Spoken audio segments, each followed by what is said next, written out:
Bismillah. Assalamualaikum warahmatullahi wabarakatuh.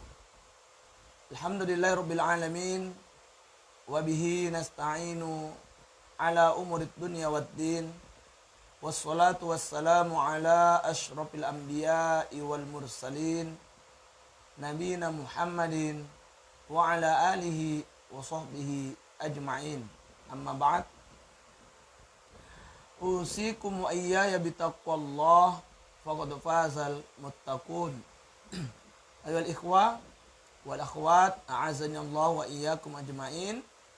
Puji syukur marilah senantiasa kita panjatkan kehadirat Allah Subhanahu wa taala, di mana hingga pada kesempatan yang berbahagia ini, di pagi hari ini, ba'da subuh ini, kita kembali masih bisa melanjutkan kuliah Tib Nabawi kita secara online.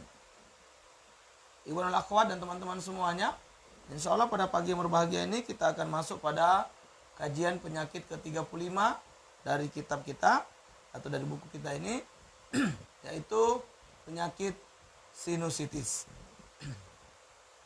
Apa itu sinusitis? Ya. Kita akan pelan-pelan untuk mengkaji dan membacanya. Ya.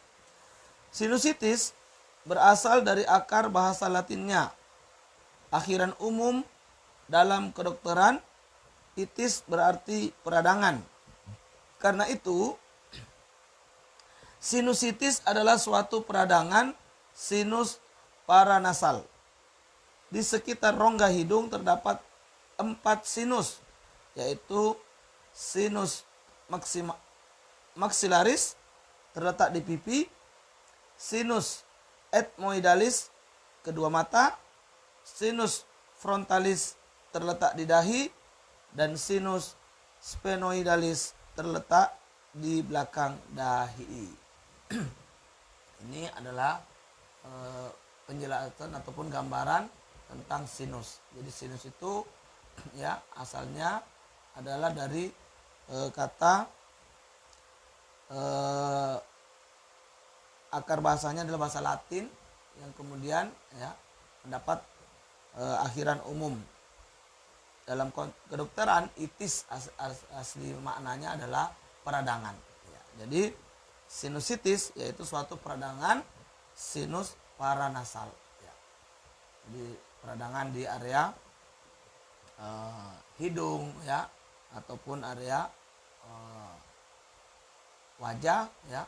Di mana sinus ini ada 4 pembagiannya, yaitu ada sinus maxillaris yang terletak di pipi, kemudian ada sinus ethmoidalis yang terletak di kedua mata, ada kemudian sinus frontalis yang terletak di dahi, dan sinus sphenoidalis yang terletak di belakang dahi.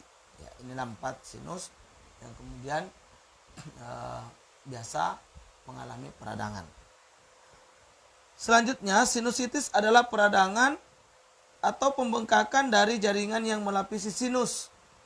Biasanya sinus berisi udara, tetapi ketika sinus tersumbat dan berisi cairan, kuman, yaitu bakteri, virus, dan jamur dapat berkembang dan menyebabkan infeksi. Nah ini. Jadi sinus ini seharusnya yang biasa terisi udara, namun ya ketika sinus justru tersumbat dengan cairan, maka ini bisa menyebabkan bakteri, yaitu virus ya kuman ya seperti bakteri, virus, dan jamur ini bisa berkembang di tempat tersebut ya, sehingga nanti menyebabkan infeksi. Nah, kalau sudah infeksi, di sanalah kemudian terjadi peradangan ya yang disertai pembengkakan ya pada jaringan yang melapisi sinus itu. Secara klinis, sinusitis dibagi atas berbagai jenis, termasuk yang pertama sinusitis akut, sebuah kondisi mendadak seperti gejala seperti pilek, hidung tersumbat, dan nyeri wajah yang tidak hilang setelah 10 sampai dengan 14 hari. Ini sinusitis akut. Ya. jenis sinusitis pertama, di mana ya sinusitis akut ini kondisinya ya orang tiba-tiba mendadak pilek, hidung tersumbat dan nyeri di area wajah, yang mana itu tidak hilang ya hingga 10 ataupun 14 hari. Kemudian sinusitis akut biasanya berlangsung 4 minggu atau kurang. Dia bisa berlangsung antara 4 minggu atau kurang dari 4 minggu. Yang kedua, sinusitis subakut, yaitu sebuah peradangan yang berlangsung 4-8 minggu. Yang ketiga, sinusitis kronis, suatu kondisi yang ditandai dengan gejala radang sinus yang berlangsung 8 minggu atau lebih. Kemudian yang terakhir, sinusitis berulang, beberapa serangan dalam setahun. Ini beberapa tingkatan sinus ya, yang bisa menyerang seseorang. Jadi ada yang akut, ya, ada yang subakut, kemudian ada yang kronis, dan ada yang berulang. Ya. Yang akut ini biasanya 10-14 hari atau sekitar 4 minggu atau kurang. Ya. Kemudian yang subakut ini bisa menyerang sampai 8 minggu lebih, ya 4-8 minggu. Ya. Kemudian yang kronis ini kondisinya ditandai dengan radang sinus yang berlangsung hingga 8 minggu lebih.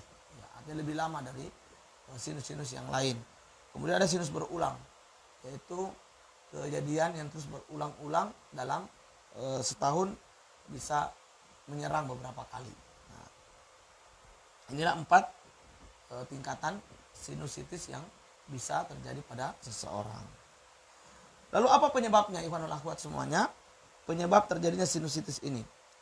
Yang pertama, rinogenik, penyebab kelainan atau masalah di hidung.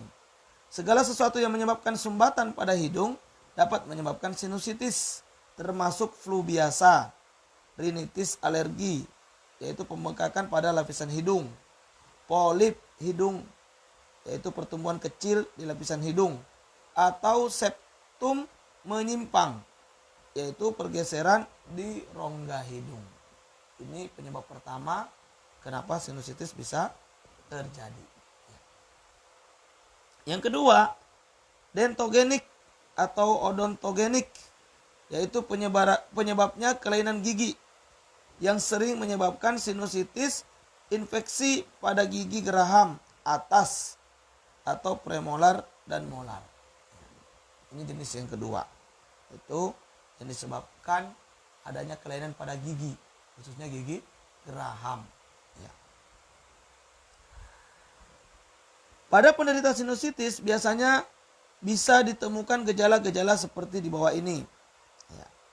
Gejala-gejala yang muncul, pertama nafas berbau, sakit kepala, hidung tersumbat, postnasal drive, batuk, biasanya akan memburuk saat malam hari. Rasa sakit atau adanya tekanan di daerah dahi, pipi, hidung, dan di antara mata.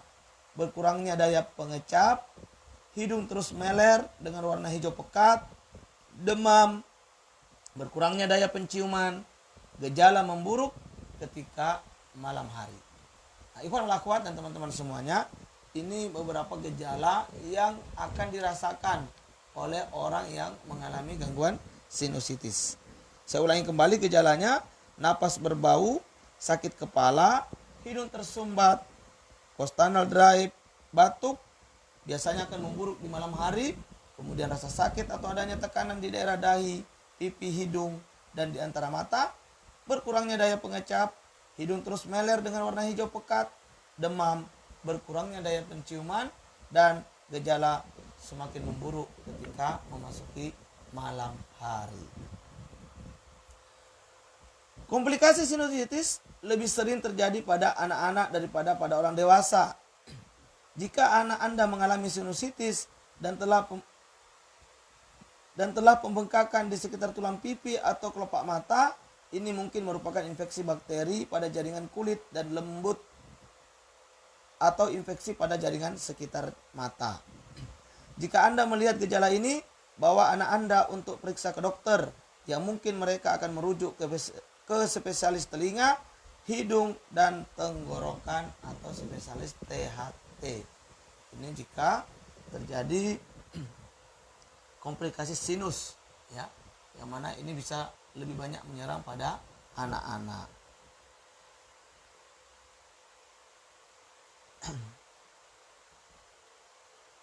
Nah, dalam kondisi tertentu, ikhwan akhwat dan teman-teman semua, ada kasus yang bisa menginfeksi tulang.